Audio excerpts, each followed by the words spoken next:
everybody, and welcome to DC Fine Art. Today I have finished a mixed media piece using two different watercolor pencils along with my color pencils that I used for the very end on working on a little bee. Now I really wanted to focus my attention and the attention on the watercolor pencils. I used two different brands to kind of get two different appearances. So I just wanted to go over the two watercolor pencils and just kind of show you what they do and how they look and kind of go over them. So we'll be going over the Caran Museum Aquarelle watercolor pencils along with the Faber Castell Albert Durer Aquarelle watercolor pencils. Try saying that 3 times fast. That was definitely hard. Took me probably about 5 takes. So if you guys are looking for any kind of longer tutorials or anything like that, I do offer that over on my Patreon. Also, I do have one free video on each of the mediums too, so that way you can give it a try, see if it's something that you would be interested in without having to go and join one of the tiers. But I do have different tier levels, and on those levels, I do offer coloring pages.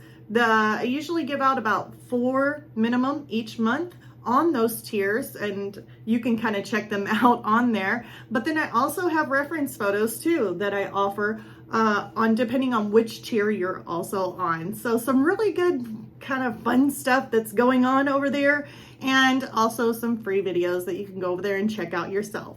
So enough of all this, enough of the chit chat. Let's go ahead, turn this around and go through this speed painting. All right, so I'm going to erase some of the pencil mark that's on the paper, and I'm going to use my Museum Aquarelle Caran watercolor pencils first. And I'm going to be using that just for the flower. So when doing this piece here, just remember, just the flower is done with the Caran Museum Aquarelle. And I'm doing this because I want this flower to stand out really, really pigmented and be basically the main focus of this piece. So here I am just kind of filling in the different colors using different yellows, some yellow ochres. I'm going to grab that and just break some of those petals apart. I use several different colors on this, especially some yellows, oranges, and browns. And then for like the more orangier parts, I've used the red, but very little on the red. Usually it's just something that's really, really orangey color. I just kind of mixed in a little bit of red in there. But I try and fill in some of these different colors first before using like a water brush, which I'm going to be using here soon. Just kind of filling in, then using my water brush and going around some of this, just kind of blending it in nice and smoothly, then going to the next petal. Now you could end up, after it dries, go back in and layer again, and it would just make it just that much more brighter, and it would be really, I mean, it's already pigmented enough right now, but I didn't do a second layer on this. All I did was just one layer and then use my water brush to kind of blend it in. So I'm going to speed things up a little bit more, so that way we can kind of move on to our next watercolor pencil. But you can also see just how nicely and rich these colors are too. And that's why I kind of compared how vibrant these colors are to kind of like an Inktense kind of pencil, even though it doesn't have that waxy buildup and it's not permanent. I mean, it's watercolor, but it's just the vibrant color it brings is the only thing I can really compare it to. As far as like watercolor pencils go, these are really, really nice watercolor pencils, but still, again, it doesn't look like it's like the nice soft watercolor look that you would be getting. I mean, you really do have a lot of pigment in these pencils. So here I am going to draw these lines all the way across. Now, what I'm making here is kind of like a checkerboard look, or you can call it checkerboard, you can call it more of a wicker kind of look to it, to where we basically got like a checkerboard effect. And I just thought of this while I was doing the flower, just kind of thinking of the background. And that's the reason why I didn't do the background first. Usually I would. Now I am using a graphite, water-soluble graphite pencil. So that way, even if, you know, I get it wet, it will dissolve and kind of go away. I'm now using the Faber Castell Albert Durer Aquarelle watercolor pencils. Definitely a hard one to say. And I'm using these to kind of give it more of a lighter, watercolory, more look to this piece. So I'm starting out with some light greens toward the top, kind of giving it that checkerboard look. But I definitely want it to be softer and more lighter on the top.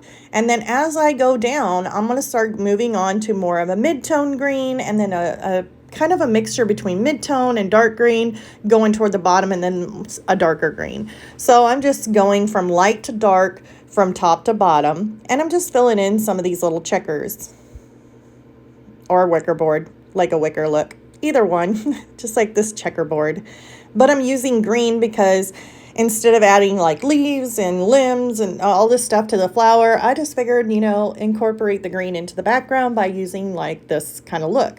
Don't know why I thought of this. It just all of a sudden hit me, like thinking that this is what I wanted.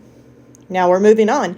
And as you can tell, using these colors here, or these watercolors pencils on the Faber Castell, they're a lot lighter, they're a lot more washier, and they just look like watercolor. I mean, it really does look like watercolor pencils. So it's a little bit more of a lighter feel to them, and they're not as, they still got the nice vibrant colors in it, but it's just not as much as the Museum Aquarelle does. So here I'm working on my little bumblebee, and I decided for some reason that I wanted my bumblebee to be black and white and in color pencil.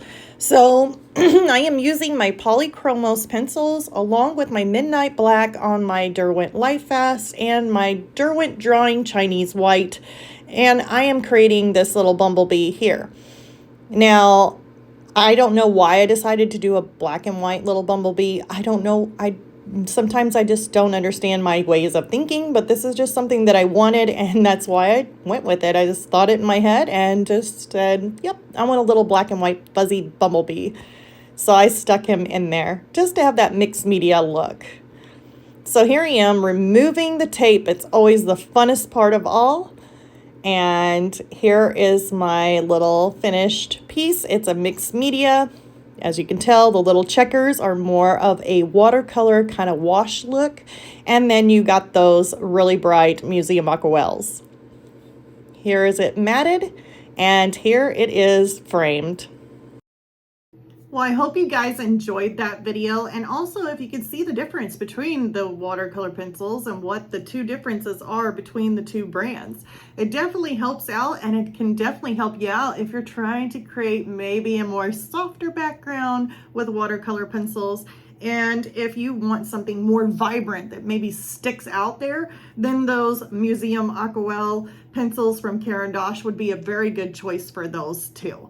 So anyways, give this video a like if you like it, and also subscribe if you haven't subscribed already. I do come up with random videos each week, and on Tuesdays I do have a live stream, even though my live stream hasn't been the best because my OBS is down and I'm down to one camera. I still do that live stream because I can still chat with you guys, and you guys can still kind of watch me as I'm doing my hamster themed paintings in acrylic. At least that we're working on this big one. We'll get through with it later. And then also remember, check out my Patreon, check out those free videos on there underneath each medium to see if that's something that you would be interested in. And I guess that's it, and I'll just see you all on the next video. Bye, you guys.